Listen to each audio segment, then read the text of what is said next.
Fala, meus amigos cotadores, cotadoras, Juliano do Educa Valuation por aqui. Sejam todos mais uma vez bem-vindos ao nosso canal.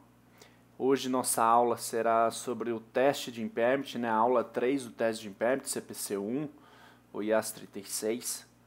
Mas hoje a gente vai falar exclusivamente do grupo de investimento, pessoal. Quando uma empresa A ou uma holding tem participação numa empresa B, ela contabiliza esse valor de investimento, né, da empresa A, dessa investida, em sua demonstração financeira. E também precisa ser testado em impairment, né, caso há evidências, né, de super avaliação, né? Então a gente vai falar um pouco da norma e depois vamos na prática construir o valuation, a avaliação, né, dessa empresa B e entender como fica, né, no caso de desvalorização por perda de impairment ou não, para esse grupo de investimento, tá, pessoal? Nós tivemos a aula 1, né, há 2 semanas atrás, sobre o teste de impairment do grupo imobilizado, né, máquinas, equipamentos e tudo mais, tudo que pertence a esse grupo do imobilizado. Nós entendemos lá na aula sobre as suas particularidades também, né, capital de giro não pode, né, quando o capital de giro não está no carry amount, ele não pode ter saldo inicial e tudo mais, tem todas as regrinhas, né, pessoal? E na aula 2 nós tivemos o teste de impairment do ágio, né, do goodwill. E nós utilizamos o nosso exemplo no carry amount, o grupo de imobilizado, intangível e ágio, né? E hoje, na aula 3 do teste de impairment, a gente falará exclusivamente sobre o grupo de investimento, tá, pessoal? E aqui, pessoal, há também as suas particularidades, tá? Lembra que na aula 1 e na aula 2 eu comentei muito que valuation, que teste de impairment tem cheiro e sabor de valuation e não é, né? E vocês viram, acessem lá a aula 1, a aula 2, vocês vão entender que realmente não é um valuation, né? Porque tem todas as particularidades. Na definição do carry amount e tudo mais, projeção de 5 anos, salvo se for uma concessão, aí tudo bem, você utiliza, né, a vida útil daquele empreendimento e tudo mais. Utiliza-se para o grupo de imobilizado também a vida útil daquele grupo de ativos, né? Então, se aquele grupo de máquinas imobilizado vai ser depreciado em 7 anos, o fluxo tem que ser com base em 7 anos e não considera perpetuidade, por exemplo. Né? Agora, se é vida indefinida, calcula-se, né, a perpetuidade. Também tivemos na aula 2 as particularidades do grupo de ágio, né? Então, a gente sabe que a norma ela obriga, né, quando uma empresa tem ágio, ela só vai ter ágio, pessoal, quando ela acaba aqui tendo uma aquisição, né, uma combinação de negócios. Então ela faz o processo de M&A, onde uma empresa compra outra, ela acaba que registra todos os seus ativos e passivos adquiridos nessa transição a valor justo. O excedente do valor pago é o ágio, né, ou o famoso goodwill. Goodwill e ágio é a mesma coisa, pessoal, que nada mais é que a rentabilidade, a expectativa de rentabilidade futura, né? Então eu pago mais do que o ativo vale, esperando que esse ativo vai me dar mais rentabilidade futura, tá? Basicamente é isso. Então a norma obriga, quando uma empresa comprar outra e registra esse ágio, ela obriga que seja testado em impairment anualmente. Por quê, pessoal? Porque a norma não autoriza, né, o pronunciamento técnico, não autoriza que seja amortizado contabilmente, e sim somente para efeitos tributários, tá, pessoal? Para efeito fiscal, sim. Tem sim essa amortização, tem esse ganho tributário, né? Mas para efeito contábil não, por isso que é obrigatório realizar o teste de impairment do grupo ágil, tá? Agora, para o grupo imobilizado, para o grupo de investimento da aula que nós veremos hoje, né, é preciso entender as evidências, né? Normalmente as evidências, a auditoria acaba que trazendo esses assuntos, né? Ou a própria empresa, se o contador entender que precisa ser realizado, ele também solicitará isso à companhia. A norma permite também que seja preparado esse trabalho, mais que seja complexo, pessoal, e oneroso, né? A norma permite que a administração da companhia, né, construa esse próprio teste de PEP. Então, pessoal, é com esse intuito aí, o nosso propósito aqui do canal é multiplicar e ponderar a nossa comunidade contábil, os contadores, contadoras aí de sucesso que estão aí na cadeira de tomada de decisão das empresas. Os contadores também que têm o seu escritório de contabilidade, né, que tem seus clientes ali também, tem evidências, né, tem os contadores têm acesso a essas informações contábeis, financeiras, e tem uma evidência de uma realização de teste de impairment, então já pode ali oferecer esse serviço, né, ao seu cliente. Olha aí, pessoal, a oportunidade, né, que isso nos traz, tá? Então, sem mais delongas, pessoal, para aqueles ainda que não me conhecem, eu sou Juliano Araújo, sou mestrando em estatística, contador, controller, especialista nas normas internacionais contábeis IFRS e também especialista em avaliação econômica financeira. Eu atuei mais de 15 anos, pessoal, em grandes empresas, né, com destaque no segmento do agronegócio, açúcar e álcool, soja, milho, né, commodities no geral, e também tive uma passagem em consultoria Big Four, onde eu fui executivo ali e avaliei, né, e revisei grandes trabalhos de valuation, né, para diversas finalidades, inclusive a maioria para atendimento da norma contábil, CVM, né, entre outras, lei das SAs e tudo mais. E foi nesse período, pessoal, foi nesse período como executivo, avaliador, né, e revisor desses trabalhos, onde eu pude perceber a carência que é esse assunto, né, e a oportunidade que tem. Então veja, você que está aí na sua empresa, né, olha só a oportunidade que você tem de preparar esse teste de impairment para a companhia, né, ou até mesmo você que tem o escritório de contabilidade, de oferecer isso para os seus clientes, tá bom? Então é com esse propósito, pessoal, que a gente tem o canal, né, o Educa Valuation, para que a gente consiga aí multiplicar conhecimento, pessoal. A ideia é essa, tá? É multiplicar todo o conhecimento com base em avaliação econômica financeira e em atendimento das normas contábeis para a nossa comunidade contábil, tá bom? Além disso, pessoal, eu sou sócio da Asset Valuation, né? A minha consultoria é especializada em avaliação econômica financeira, né? Específica para todos esses CPCs que nós já conversamos lá na introdução, né? CPC1, CPC4, CPC10, Stock Option, CPC ativo biológico, combinação de negócios, CPC15, CPC28, propriedade para investimento, CPC32, a tributação sobre lucro ou IR diferido, né, que a gente precisa ali também. Não é um valuation, né, não se calcula nada valor presente, mas a gente monta ali uma projeção para estimativa de utilização desses ativos diferidos, tá bom, pessoal?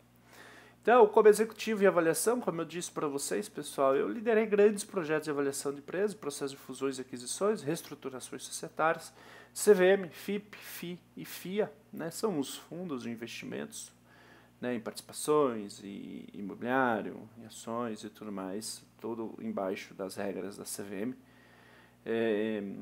E também avaliação de ativos a valor justo para fins contábeis do CPC, aquilo que eu falei, todos esses CPCs, tá? Adicionalmente, desenvolvi trabalhos de modelagem financeira e estudos de viabilidade para projetos de investimento, os famosos estudo de viabilidade, TIR, Payback, o NPV. Bom, pessoal, sobre o teste de impairment, qual é o alcance que o pronunciamento técnico, né, o CPC1, né, traz para a gente? Então deve ser aplicado para todos os ativos, exceto estoque, CPC 16, a gente não aplica teste de impairment, receita de contrato de cliente, ativo diferido, benefícios a empregado, instrumentos financeiros, propriedade para investimento, ativo biológico, contratos de seguro e ativos não circulantes mantidos para venda e operações descontinuadas. Algumas definições: o valor contábil book value carry amount. Nós falamos muito disso, né, pessoal, na aula 1 e na aula 2. A definição sobre valor contábil book value carry amount, pessoal, ela é a mesma coisa, tá? Quando a gente fala em valor contábil, você está fazendo teste de impairment, qual é o valor contábil? Ou qual é o valor book value? Ou qual é o carry amount, pessoal? Tudo mesma coisa, tá? Não se confunda, é uma coisa só. Nada mais é que quais são os ativos que estão compondo as contas que estão sendo testadas. E aqui, pessoal, já vou uma primeira dica de ouro aqui para vocês, tá? Falou em teste de impairment, pessoal, não pode, né? Não pode seguir sem antes saber o que estamos testando. Né? Qual é o teste de recuperabilidade? Quais são os ativos que compõem esse carry amount, esse book value, esse saldo contábil? Tá bom? A regra número 1, pessoal, falou em teste de impairment, estamos testando o quê? Né? Vamos avaliar a capacidade de geração de fluxo de caixa de qual ativo ou de quais ativos. Né? Regra número 1, pessoal, não dá para preparar sem saber o que nós estamos, né, analisando, né, ou avaliando. Então, tudo isso é o montante pelo qual o ativo, né, está reconhecido no balanço. Olha aí, ativo que está reconhecido. Qual? A gente precisa saber, tá? Depois as deduções de todas as respectivas, depreciação, amortização ou exaustão acumulada para ajuste de perda. Unidade geradora de caixa, uma outra definição que o CPC traz, que é o menor grupo identificável, pessoal. Olha, veja bem, pessoal. Menor grupo identificado de ativos que geram entradas de caixa. Entradas, essas são, em grande parte, dependentes das entradas de caixa de outros ativos ou outros grupos de ativos. E aqui eu trago uma imagem, aqui, uma fotografia da Ambev, né, para trazer um exemplo mais concreto para vocês. Então, a unidade geradora de caixa é o menor grupo identificado, né, de ativos, ou seja, a Ambev tem unidades: Jaguariúna, Taubaté, Recife, Cuiabá, Fortaleza, Maranhão, ou seja, no Brasil todo, né? Em todos os estados, eu acredito que tem uma unidade da Ambev.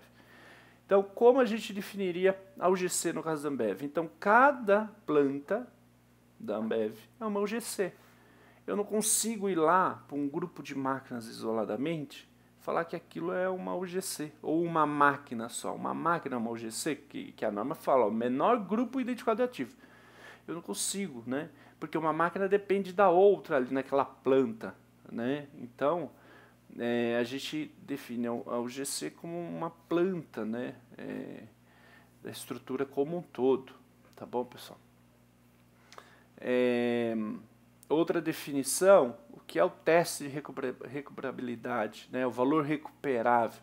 Então, o valor recuperável, pessoal, ele é o valor em uso, né, o maior entre o valor em uso e o valor líquido de venda, né, onde o valor de uso é o valor presente do fluxo de caixa, que a gente assume a continuidade do negócio, e o valor líquido de venda é o valor de venda menos as despesas de venda, é quando a intenção de venda, um ou outro, tá? A gente vai ver no próximo slide. A norma não exige que você faça um ou depois outro, não. Um ou outro, se for maior que o valor contábil, não se faz nada. Então, só vamos ter impairment quando o valor recuperável, que é o maior entre o valor de uso e o valor líquido de venda, for menor que o valor contábil, né? E o lançamento a gente lança em perda por impairment e crédito, perda de estimativa e redução, valor recuperável, né? Crédito ativo, débito e despesa, tá bom, pessoal? Então, aqui as evidências, né? Juliano, você disse que só no caso do intangível, né? No ágio, no caso, né? Quando eu tenho um cenário de ágio, eu preciso, é obrigatório a realização do teste de impairment. Veja, é a única que o pronunciamento técnico obriga a testar impairment anualmente é no caso de ágio, né? Mas e para o grupo imobilizado, o grupo de investimento? É quando há evidências. Essas evidências geralmente levantadas pela auditoria, por contador ou controller da companhia e tudo mais. Vai depender muito de cada empresa, né? Então, a gente tem evidências de fontes internas, fontes externas. Nós exploramos cada um desses aqui nas nossas aulas, 1 e 2, né? As evidências de obsolescência, mudança significativa de versus presente e futuro, relatórios internos, descontinuidade da operação, desempenho econômico, Fontes externas, redução do valor do ativo, né? Mudança significativa com efeitos adversos, juros de mercado, valor do PL maior que o equity value, né? Mercado, cenário econômico. Então são evidências que você acaba aqui identificando aí a necessidade de realização do teste de impairment, né? Então a mensuração do ativo individual ou em grupo UGC, é aquilo que nós falamos lá, né? Lá no início. Então, ou eu faço uma mensuração desse ativo individual, né, ou em grupo GC. Né. Nem sempre é necessário determinar o valor justo líquido de vendas de um ativo e seu valor em uso. Olha aqui que a Noel está falando, aquilo que eu já comentei. Nem sempre é necessário. Se qualquer um desses montantes exceder o valor contábil do ativo, esse não tem desvalorização e, portanto, não é necessário estimar outro valor. O que a Noel está querendo dizer? O valor de uso, ela aceita os dois, ou o líquido de venda. O ponto é, pessoal, a complexidade, né? Então, veja, o teste de impairment, ele tem cheiro e sabor de valuation? Não é, né? É por isso que ele é complexo e ele é oneroso para as companhias. Olha só, pessoal, oneroso, complexo e oneroso. Olha aí a oportunidade que vocês têm, pessoal. Aqui no canal Educa Valuation a gente traz tudo para vocês, tudo, como realiza, as regras e tudo mais. A partir você assistiu aqui, pessoal, aula 1, aula 2, aula 3 de teste de impairment aqui no Educa, nunca mais nenhum time de auditoria vai pegar no seu pé, tá? Porque aqui você aprende realmente na prática como realiza. Em nenhum curso, pessoal, vocês aprendem isso, tá? Em nenhum. Não estou falando porque aqui esse canal aqui é sem fins lucrativos, tá? E eu não estou falando aqui porque realmente o Educa Valuation ele te ensina a realidade na prática, como se constrói o teste de impairment, tá, pessoal? Então qualquer auditoria, tá? Eles nunca mais eles irão pegar no pé de vocês quanto à metodologia, né, a avaliação e tudo mais. Bom, o valor e uso, então, a projeção de entrada e saída de caixa, de vida de uso contínuo do ativo, né? Eu estava falando sobre a complexidade e tudo mais. O ponto é o valor líquido de venda ou o valor e uso. O valor e uso a gente faz o fluxo caixa descontado, né, com todas aquelas particularidades, né, entendendo cada ativo, né, se tem capital de giro compondo ou não e tudo mais. O valor líquido de venda é uma avaliação, né, normalmente feito por engenheiro com CREA, né, vai depender muito do tipo de ativo, e ele vai emitir um laudo de quanto vale. Mas, por exemplo, aquele exemplo que eu trouxe, a figura da Ambev. Bom, você vai contratar um profissional para avaliar todas as máquinas da Ambev, todos os imobilizados da Ambev numa unidade, vai 1 mês, 2 meses, o cara vai avaliando, porque são muitas coisas, né? E ele tem que ir ao mercado, fazer essa pesquisa de mercado, quanto vale o mercado e tirar todas as despesas de venda e estimar o valor líquido de venda. Então, assim, veja, vai ser um trabalho mais longo, né? Durabilidade aí com uma duração de 2 meses, talvez, tá? E muito mais oneroso, tá bom?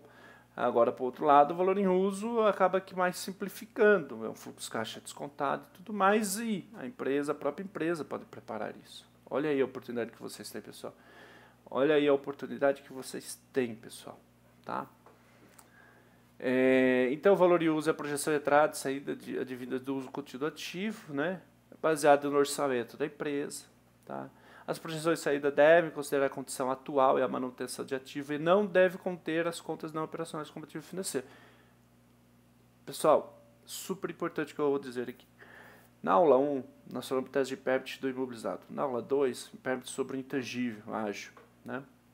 Veja, nós não consideramos ativos não operacionais e financeiros. Não consideramos, tá? Porque eles não contribuem. Então, por isso, pessoal, regra número 1 do teste de impairment, entender quais são os ativos, né, recuperáveis, tá? Quais são os ativos. Então, se é imobilizado, se é intangível, veja, as contas não operacionais não fazem sentido porque não contribuem para a geração de caixa, né? No caso de hoje, a aula 3 do teste de impairment de investimento, a gente está testando impairment de um investimento, de uma empresa, a empresa B, que é o exemplo que nós demos, né? E ali sim, pessoal, ali nós vamos considerar as contas não operacionais e as contas de resultado financeiro, tá? Nós vamos considerar tudo, tá? Então, é exceções, tá? É exceções. Não fiquem preocupados, tá? Essa é a exceção mesmo. Então, a gente só considera contas não operacionais e financeiras quando a gente está testando impairment de investimento, uma holding, uma empresa A tem participação da empresa B. Somente nesse cenário, pessoal. Estou testando impairment, um grupo de ativo da minha empresa, eu não posso considerar as contas não operacionais e não financeiras, tá bom? Beleza? Nós vamos aprofundar mais um detalhe. Então, por isso, pessoal, venho aqui e reforço novamente. Teste de impairment é complexo, é oneroso, tem cheiro e sabor de valuation e não é valuation, tá? Então tem todas as particularidades, pessoal, tá bom? Então é projeção de 5 anos ou justificativas, né? Então, no caso aqui, até trouxe aqui concessão. No caso de concessão, você acaba aqui utilizando uma projeção de vida útil dessa concessão indefinida, ou até 2040, 2050, 30 anos, 25 anos. Né? Taxa de desconto. A norma fala em taxa de desconto pre-tax, o que ela está querendo dizer? Antes do imposto de renda, né? Ali no EBT, né? O Earnings Before Tax. Só que nesse caso, fluxo e taxa tem que ser pre-tax, né? A gente não pode então considerar na taxa o efeito do tax shield, ou benefício fiscal, né? no cálculo do KD. Não se preocupem, teremos uma aula de taxa de desconto, específica para taxa de desconto, como constrói uma taxa de desconto, tá bom? E o fluxo também tem que estar pre-tax. Então, pessoal, outra regrinha aqui, outra dica, tá? Anotem aí. Fluxo pre-tax, taxa pre-tax. Fluxo post-tax, taxa post-tax, tá? Eles têm que conversar, tá? Banana com banana. Não pode estar fluxo pre-tax, taxa post-tax, não, tá? Isso não pode, isso não é aceito. Então, as estimativas do fluxo caixa não devem incluir entradas ou saídas provenientes da atividade. Nesse caso aqui, pessoal, a gente até foi de proposital eu deixar essa nota aqui, porque realmente isso está lá na norma. Mas, no caso de investimento, a gente vai considerar sim, tá? Quando a gente vai avaliar o teste de impairment da empresa B, aqui, que é o caso aqui, a gente vai considerar sim todas as contas não operacionais, tá? E atividade de financiamento também. E por fim, o goodwill, o teste, né, anual que tem que ser realizado. Reversão da perda, né, pessoal? Então, anos anteriores, né, ao fechamento, nós realizamos o teste de impairment. Caso tenham tido aí a perda por desvalorização, assim é que uma reversão da perda, né, exceto por ágio, tá? Exceto por ágio. Aqui é um livro que eu gosto muito, né? Um livro do Godoy, do Botelho e do Nacal, do Silvio Nacal. São os 3 professores lá do MBA e FRS da FEA USP de Ribeirão Preto. Eu super recomendo, esse livro é excelente. Tem as normas comentadas, exercícios práticos e tudo mais. Então, assim, é o meu guia, tá? É meu guia e eu utilizo muito esse livro deles aqui. São excelentes professores, pessoas assim maravilhosas, tá? Eu super recomendo esse livro aqui deles, tá bom? Então, pessoal, vamos à prática, vamos abrir o Excel e vamos entender como funciona o teste de impairment para o grupo de investimento. Aqui é o meu LinkedIn, caso vocês queiram me adicionar, estarei também colocando algumas coisas na minha página pessoal. Aqui é o e-mail do Educavaluation, né? Fiquem à vontade, pessoal, alguma dúvida, ajuda, projetos e tudo mais, pode entrar em contato comigo, eu respondo cada um de vocês, tá bom? Pessoal, ajuda o canal a crescer, pessoal. Curtam aqui, se inscrevam, não percam nada, né? Qual que é a nossa programação aqui agora começar a trazer um pouco do CPC4, avaliação do intangível, como avaliar uma marca, como avaliar um relacionamento, uma carteira de clientes, relacionamento com clientes, como avaliar um software, como avaliar o grupo de intangível, né, e trazer um pouco dessa técnica, né, e prática, né. O que é o pronunciamento técnico CPC4 do intangível, e a prática é como eu avalio esses ativos. E aí a gente vai ver outras particularidades, tá? Depois a gente vai passar por ativos biológicos, soja, milho, café, banana, cana, pinos, eucalipto, diversos outros ativos biológicos, tilápia, manga, tá, pessoal? Então, curtam o canal, se inscrevam, não percam uma aula, tá? Porque semanalmente, todas as segundas-feiras, teremos conteúdos novos, tá? Teremos. Esse aqui é o nosso propósito, é multiplicar conhecimentos com vocês, para que vocês aí consigam depois oferecer esse serviço, né? Para quem tem o escritório de contabilidade, oferecer esse serviço para os seus clientes, e você que está aí numa posição, né, executiva, uma posição de liderança também nas empresas, né, que você também consiga aí construir, tá, um teste impairment, uma avaliação do intangível, ou até mesmo saber discutir isso, né, com futura consultoria ou com auditoria e tudo mais. Tá bom, pessoal? Bom, vamos à prática então? Então, pessoal, na prática, pessoal, aqui é um disclaimer, né, a nossa capa do teste de permit, aqui do grupo de investimento, né, é super importante, pessoal, que a modelagem de vocês, né, quando a gente fala em modelos financeiros e tudo mais, né, fazer uma avaliação, né, econômica financeira é construir um modelo financeiro. Então a organização, a perfumaria é um assunto muito importante também, tá, pessoal?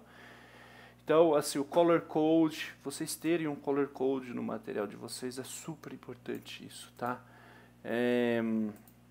Então fica aí uma dica para que vocês também tenham um material e um trabalho mais organizado, tá? O painel, pessoal, então veja, a gente vai ter aqui, o que é então o Carry Amount hoje? Hoje o Carry Amount é um investimento, né? É empresa B. Então veja, a empresa B é o que? Todas as contas operacionais e não operacionais vão compor o nosso Carry Amount. Então olha aqui, a gente tem então o ativo circulante, o ativo não circulante, a gente tem o passivo circulante e o passivo não circulante. O que a gente está informando aqui, pessoal? É o PL, vocês concordam? Ativo menos passivo é o que? PL, patrimônio líquido. Um menos o outro é o seu PL, né? Não é verdade? Então, o carry amount nada mais é, no caso do impairment de investimento, o PL. Né? Como uma empresa, né, contabiliza isso? Né? Por equivalência patrimonial do PL. Então veja aqui o exemplo aqui na figura, ó, a holding, né, tem 100% de uma investida e está contabilizada. A gente vai ver aqui nos resultados históricos da holding, a gente vai ver esse investimento, né? E aqui a gente vai linkar depois o valor em uso e o valor recuperável, se a gente chega aqui no caso de impairment ou não, tá bom? Bom, aqui tem a nossa DRE, a nossa projeção que nós vamos fazer junto. Aqui como suporte a gente tem a taxa de desconto. Pessoal, a taxa de desconto eu já trago uns números, tá? Construído aqui as empresas comparáveis, o beta alavancado, né? O beta desalavancado, né? A gente sabe que o beta tem ali seus riscos econômicos e riscos operacionais, né? A gente vai ter uma aula específica para discutir isso daí, como calcular um beta, como calcular uma taxa de desconto. Taxa de desconto é nominal ou uma taxa real, né? Então tudo isso vai depender se o fluxo também é nominal ou real. Lembra que nós falamos que a norma determina que é pre-tax, então o fluxo tem que ser pre-tax, a taxa também tem que ser pre-tax, ou fluxo pós-tax, taxa pós-tax. O mesmo também, pessoal, é para o WOC nominal, o WOC real, tá? A taxa de desconto. O que eu estou querendo dizer? Se a gente está inflacionando ou não essa taxa de desconto. Tem efeito inflacionário aqui? Se sim, o fluxo também tem que ter, ou vice-versa, tá? Se o fluxo leva em consideração a inflação ao longo das projeções, da perpetuidade, então, se o fluxo é nominal, taxa nominal. Fluxo real, taxa real. Sempre, pessoal, banana com banana. Tem que conversar, tá bom? A gente vai, então, montar e entender o capital de giro, né? A gente aqui, o novo, pessoal, ó, na aula 1 de teste de impairment sobre imobilizado e na aula 2 sobre intangível, nós não falamos do balanço ajustado, tá? Por quê? Porque a gente estava testando só os ativos, né? A gente não levou em consideração as contas não operacionais e as contas de financeiro, tá? Agora aqui sim, aqui o carry amount é o PL da empresa B, né? Então a gente está testando o grupo como um todo, operacionais, não operacionais, as contas de financeiras e tudo mais. Então veja, a gente vai montar aqui um balanço ajustado, tá bom? Para que a gente ajuste depois lá na conclusão do valor em uso, tá bom? E os additional information aqui, que é as informações contábeis da holding. Veja, essa é a holding, né? Aqui eu trago só o grupo de ativos, né, as contas patrimoniais da holding. Então veja que ela tem aqui, ó, como vocês veem, ó, um saldo de investimento, vocês estão vendo? É esse carinha aqui que a gente vai testar, a aula de hoje. Olha aqui. A aula de hoje, pessoal, é sobre o investimento da holding. Então ela está investindo em quem? 6.450,1. Olha agora as informações da investida. Olha aqui, as contas patrimoniais, né? Aqui, opa, deixa eu corrigir aqui então ao vivo. Vamos colocar 5.500 no capital. E no imobilizado o carro 7. Pronto. Aqui. Resolvemos esse problema. Então é 6.450 do PL. Ó. Né? Olha o investimento. 6.450. Né? Ela está pegando 100% no exercício. Né? Está pegando 100% do PL. Ó. Tá? Então a gente vai testar o impairment então, na empresa B. Aqui tem o resultado 2022, o resultado histórico, né? Normalmente, pessoal, é sempre bom ter pelo menos os 3 últimos anos para entender, né, como performou os últimos anos, até para a gente ter mais questionamentos e entendimento sobre o negócio, tá?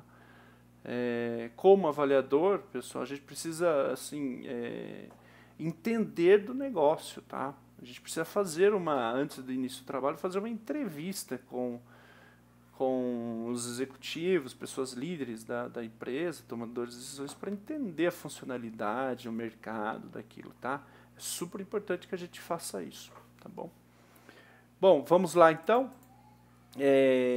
Vamos aqui começar então pela DRE e fluxo de caixa. Vamos ver aqui, isso aqui já está linkado, ó, já está linkado o resultado histórico. Pessoal, por simplificação, tá? O que eu vou fazer aqui, pessoal? Eu vou assumir a margem, tá? A mesma margem. Raramente a gente vai ver isso, tá? Normalmente calcula-se a receita, a gente sabe que é preço e volume. Preço de venda e volume de venda, é a sua receita, e tem o grupo de deduções e tudo mais. Então aqui a gente já parte da receita líquida, do custo, assume uma margem idêntica com o histórico, é mais por questões de simplificação, tá, pessoal? Mas na prática, por causa do teste de impairment, a gente assume o orçamento, que a norma, né, o pronunciamento técnico CPC1, ela determina que seja o orçamento da companhia. A gente mergulha um pouco mais nessas premissas, tá, de projeção. Não pode ser simples assim, tá? Então a gente tem que construir aí fazer um breaking down de cada conta. Por exemplo, a receita que eu falei, preço e volume, P vezes Q. Deduções, quais são as deduções de ISS, PIS, COFINS? O lucro é lucro real, lucro presumido, né? Simples, nacional. Então o que a gente vai assumir ali, tá? Então é super importante que a gente tenha essas aberturas no trabalho, Tá? Agora, por simplificação, para a nossa aula, onde o entendimento, né, é mais alinhar a teoria do pronunciamento com a prática, eu acho que a simplificação funciona super bem, tá bom? E é claro que a gente vai mergulhar aí futuramente num trabalho de modelagem financeira, né, completo. Como eu modelo financeiramente, como eu faço um balanço projetado, né, as contas girando ali com capital de giro, as contas operacionais, revolving, as contas de empréstimo, financiamentos e tudo mais. Como eu projeto sinergia, né? Então vamos sim ter uma aula específica para isso. Então não vamos se preocupar com esses detalhes nesse momento, é mais alinhar essa teoria do CPC, pronunciamento técnico, com essa prática, tá bom? Então vamos começar aqui a projeção, vamos assumir 64% de margem para os 5 anos de projeção, tá? Para a receita, pessoal, a gente vai crescer somente inflação, tá? Igual a aula 1, aula 2 do teste de impairment, somente inflação. O meu custo vai ser a consequência, então, essa margem vezes isso aqui, e meu custo nada mais é que é esse menos isso. E vamos assim, pessoal, por simplificação. Quem é meu SG&A? Meu SG&A eu vou crescer inflação também, tá? O mais inflação, IPCA aqui, ó, premissas do Banco Central, tá, pessoal? O Banco Central divulga semanalmente, deixa eu puxar aqui, o Banco Central semanalmente, eles divulgam lá o boletim, né, Focus. Eu super recomendo que vocês acessem isso semanalmente. Eu vou estar postando isso na página do Instagram do Educa. Sigam lá também, caso vocês não seguem, para não perder nenhuma informação, tá bom? Depreciação, pessoal, vou assumir depreciação histórica, tá? Mas, de novo, né, temos que calcular essa depreciação com base na vida útil, né, dos ativos. Então, aqui no caso, a empresa B, a investida, ela tem o seu grupo de imobilizado, né, que a gente viu lá nos balanços históricos. E aí precisa pedir para a administração da empresa, né, essa vida útil daqueles ativos, né, o quanto já foi depreciado, e calcular a depreciação ativo por ativo, tá? Incluir aqui. Então, por simplificação aqui também, eu vou assumir essa histórica aqui, eu vou dividir pela receita. Não façam isso, pessoal, no trabalho, tá? Mas é mais por questões de simplificação aqui. Teremos aula de depreciação, vocês vão entender como calcular a depreciação também, tá bom, pessoal? Bom, aqui eu preciso travar a coluna G. Deixa eu dar um F4 aqui. Aí, boa. Resultado financeiro, pessoal, veja. Aula 1, aula 2, nós não falamos do resultado financeiro, né? Nem trouxemos essa linha aqui na aula 1, aula 2. Agora, a gente vai falar do resultado financeiro, tá? A gente não vai calcular o resultado financeiro. Por quê? Porque nós vamos usar a WOC como taxa de desconto. A WOC nada mais é que a ponderação do custo de capital terceiro com o custo de capital próprio, KE/KD, né? Então, nesse caso, e vamos fazer os ajustes não operacionais. Então, nesse caso, não há necessidade, tá? Agora, se a gente fosse calcular a taxa de desconto pelo CAPM, né, que só leva em consideração o capital de terceiro, o capital próprio, desculpa, que é o KE, ignora o KD, aí não é uma média ponderada, e sim o custo de capital próprio, é o KE.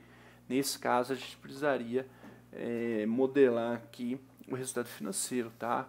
Calcular toda essa projeção de amortização desse resultado e tudo mais, tá bom? Mas aqui no nosso exemplo não vai ser necessário, tá? Deixa eu puxar a formuleta aqui.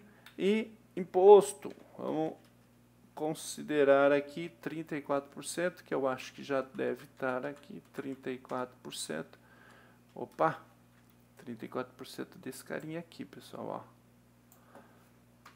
É isso aí, 34% aqui. Então, menos 34%, eu vou travar F4 vezes o EBT, né? Que a base tributável é o EBT. Não é a receita. Tô maluco hoje. Então, tá aqui. nossa projeção da DRE tá aqui, pessoal, ó. Tudo que a gente precisa, tá? E a perpetuidade? A perpetuidade a gente vai igualar ao último ano, né? Deixa eu aqui, a gente vai igualar ao último ano, isso aí. Vamos igualar ao último ano aqui. Vamos igualar, vamos puxar aqui. Aqui vamos puxar também. Aqui vamos igualar os impostos. Ctrl R. Isso aí, pessoal. Bom, a perpetuidade também está ali atualizadinha, né? Bom, chegamos então no fluxo de caixa, né? Como a gente então calcula o fluxo de caixa aí disponível? A gente vai linkar então, começando pelo lucro líquido. Tem gente que começa pelo EBITDA e tudo mais. Eu acho mais simples começar pelo lucro líquido, tá? Lucro líquido, eu vou voltar à depreciação porque ele não tem efeito caixa, né? Simplesmente um lançamento contábil, né? Minha variação de capital de giro. Opa, capital de giro, pessoal. Vamos lá então. Vamos falar de capital de giro. Aqui. Então, o que nós temos em capital de giro, pessoal? Nós temos contas a receber, estoque, fornecedores, obrigações tributárias, obrigações trabalhistas. Tá? É isso que a gente tem nas contas operacionais. Quando a gente vem aqui no Raw Data da investida, pega o balanço, ó, tá aqui, ó. Caixa é conta operacional? Não, não é, né, pessoal? Ó, não operacional. Contas a receber, opa, é operacional. Estoque é operacional. Imobilizado, não operacional, né? Não entra no capital de giro. Empréstimo, não operacional, né? Fornecedores, opa, é operação do capital de giro. E obrigações tributárias e trabalhistas, empréstimo a longo prazo, também não operacional. E o PL, tá, pessoal? Então, vamos lá. Capital de giro, então. Aqui já temos os cálculos, ó, tem 88 dias histórico, né? Então a gente vai assumir o mesmo prazo para quando receber, tá? Aqui, ok, vamos assumir então o mesmo prazo aqui. Aqui já está linkado, ó, com a receita e o custo, né? Lá na DREzinha que nós fizemos. E só vamos então utilizar o mesmo período, ó, 88 dias. Aqui é igual a esse vezes a contas a receber, eu vou linkar com a receita, né? Então eu vendi e vendi a prazo, é isso. Então vezes divide por 365, né? Tá aqui, ó, pessoal. Pronto. Estoque, vamos assumir também o mesmo prazo. Então estoque, nós vamos vezes menos estoque, a gente vai rodar com custo, né? Porque o estoque é compra, né? Então compra é nossos custos dividido por 365 dias, pessoal. Tá aqui, né? Só vamos aqui linkar, então vamos puxar essa fórmula para cá. Então nós temos aqui de ativo, de capital de giro, esses valores. De passivo, deixa eu puxar essa fórmula já. Temos 128 dias para fornecedor. Olha, essa empresa é boa, hein? Paga com 128 e recebe com 88. Olha aí a gestão. Ponta é o estoque, né? O ciclo aqui. 99 com 87 vai dar bastante, vai dar 187 dias. Fornecedores, 128 vezes o custo. É o quanto eu estou pagando. Opa, vezes dividido por 365 dias. Falando que hoje eu estou um pouco doidão. Aqui. Isso, pessoal, beleza. Obrigações tributárias. Aqui, pessoal, obrigações tributárias e obrigações trabalhistas.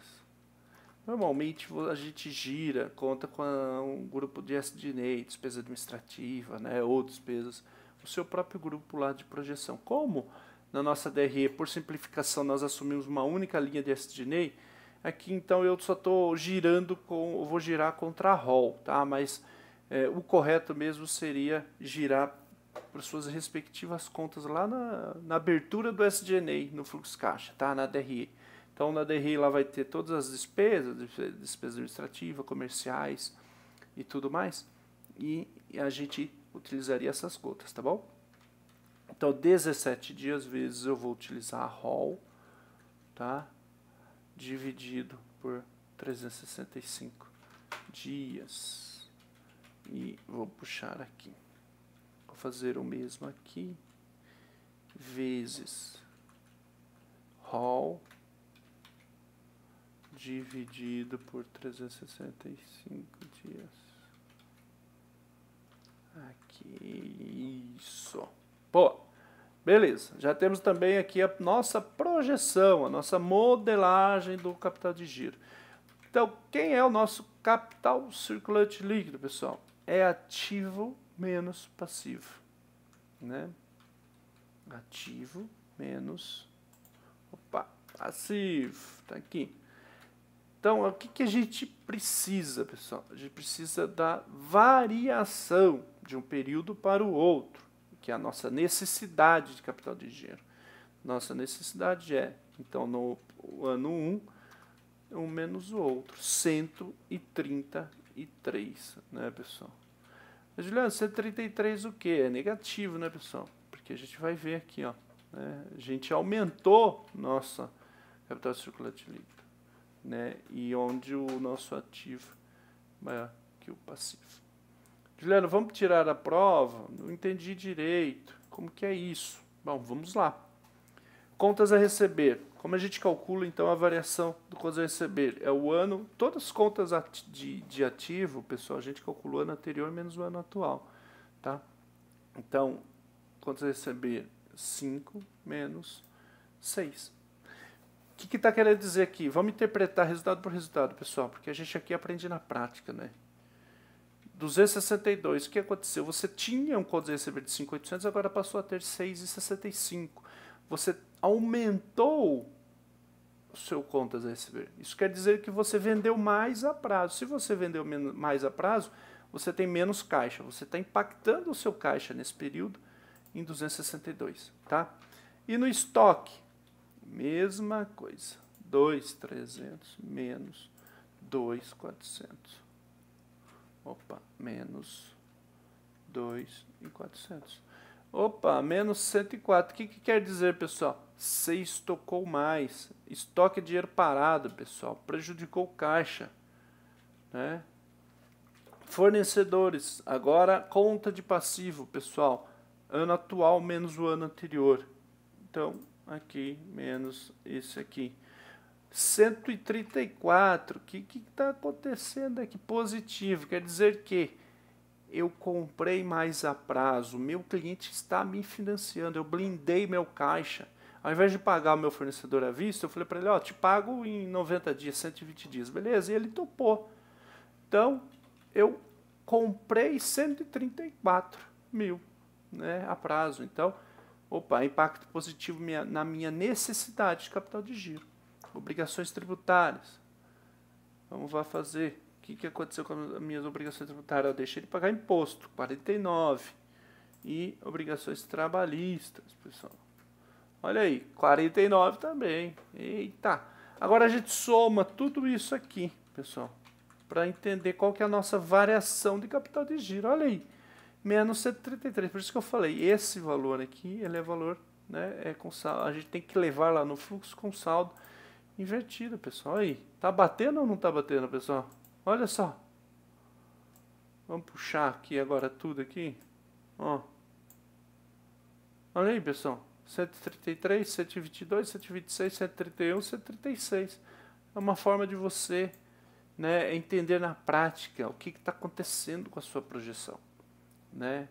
O fato de eu estar vendendo com 88 dias e pagando com 128 não significa que eu tenho uma necessidade de capital de giro boa, né? Por quê? Porque olha o meu estoque.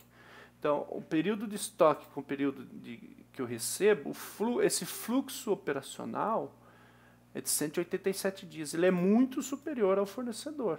Então, de 128 para 187, eu tenho 133 aqui. É lógico que temos aqui ainda um saldo de obrigações, né? Mas esse é o grande impacto. O que eu teria que fazer aqui? Fazer uma gestão de capital de giro. Talvez é diminuir esse estoque, tá? Ou tentar realmente entender se os fornecedores... Eu estou entendendo que o fornecedor está um prazo bom, quando você receber, vamos diminuir o quando você receber e vamos diminuir esse prazo de estoque, principalmente de estoque. Então isso é gestão de capital de giro, tá, pessoal? Bom, vamos voltar à aula. Então tiramos a prova, vamos linkar nossa DRE. Então, variação, a gente sabe que no ano 1, em 2023, a gente tem uma necessidade de 133, sinal invertido, tá, pessoal? Tiramos a prova ali. E vamos puxar aqui, e aqui a gente puxa a nossa formuleta, aqui, né? Bom, na perpetuidade também a gente vai igualar, né, pessoal? Vamos igualar aqui, boa, 1.536. Então, como que fica aqui? Período a descontar. Período a descontar, pessoal, a gente assume meio período, tá? Por que meio período, Juliano? Porque é o seguinte, por questões de sazonalidade das empresas.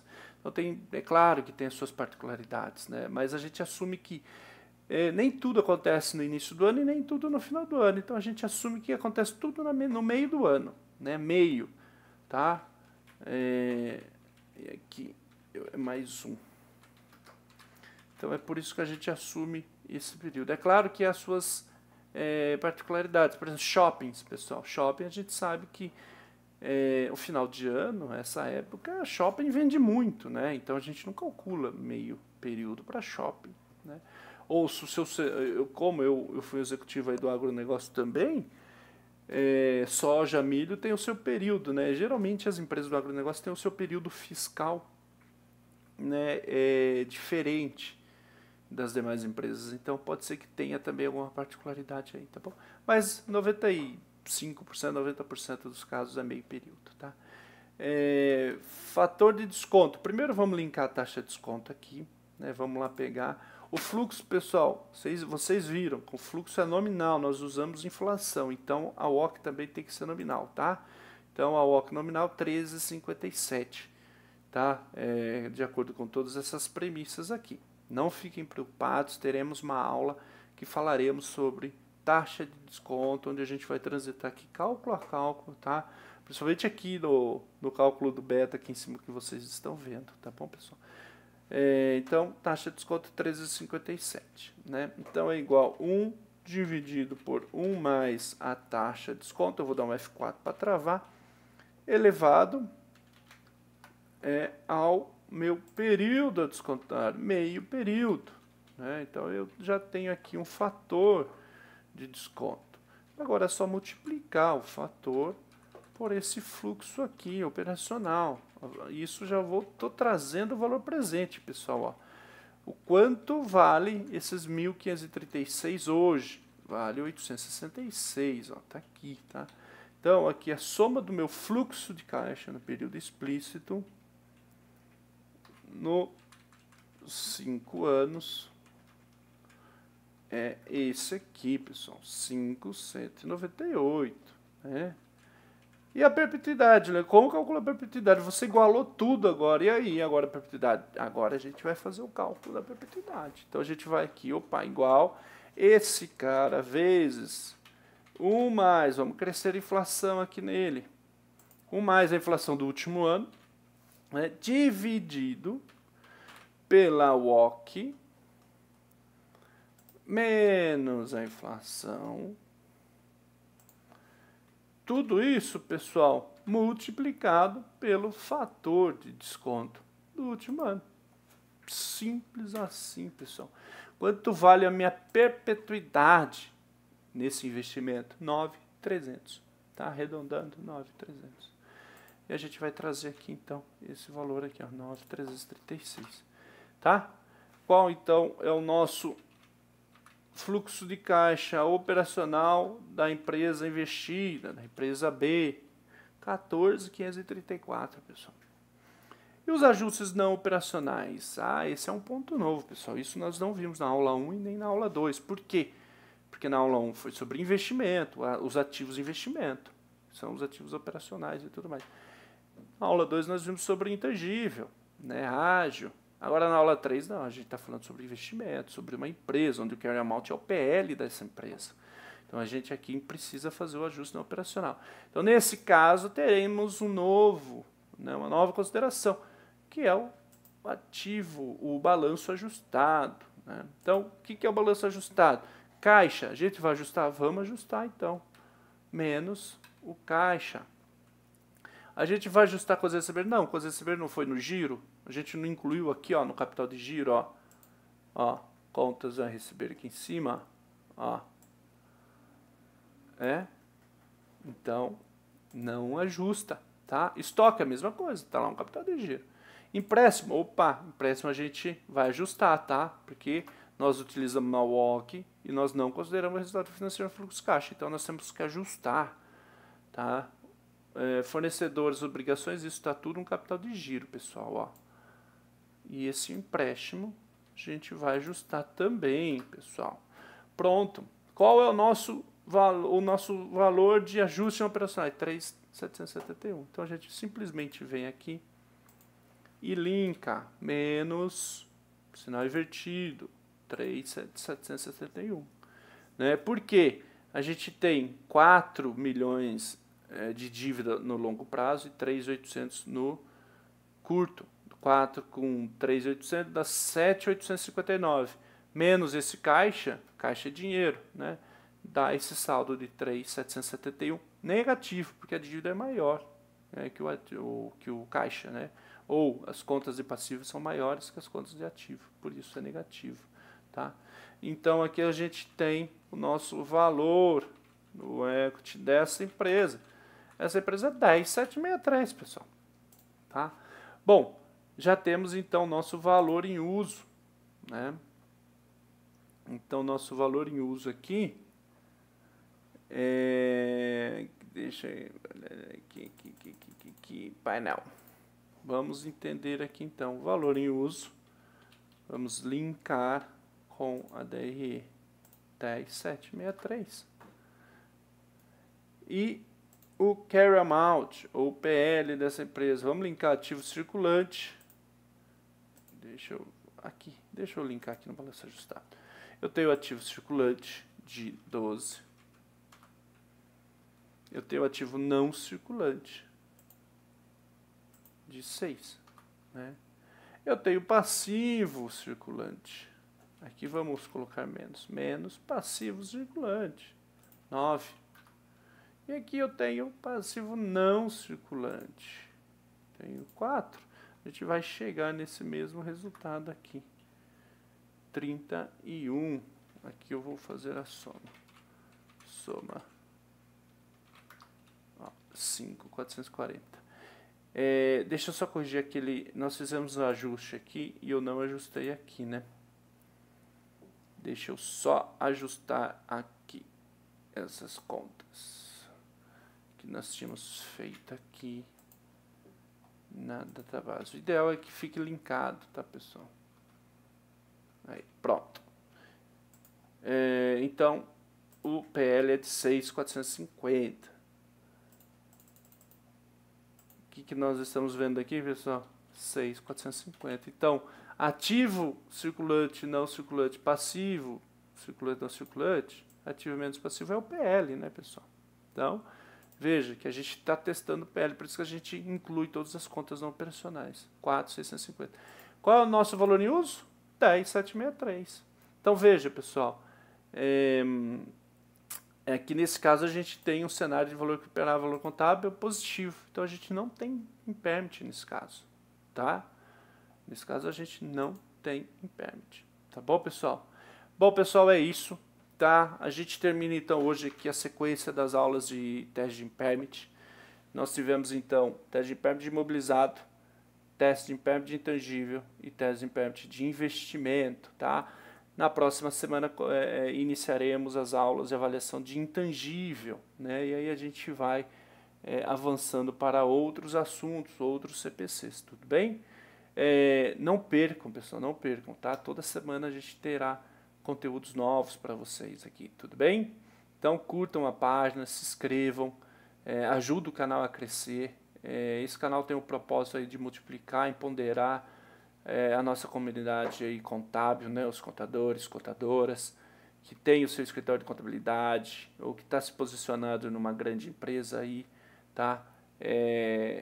E é isso, pessoal. Vamos junto, vamos aprender juntos aí. E compartilhe com seus colegas profissionais também, colegas de trabalho, tá? Como fazer avaliação a valor justo de ativos e empresa. Tudo bom? Pessoal, eu fico por aqui. Gratidão, obrigado. Que Deus abençoe a cada um de vocês e até a nossa próxima aula. Um grande abraço. Tchau, tchau.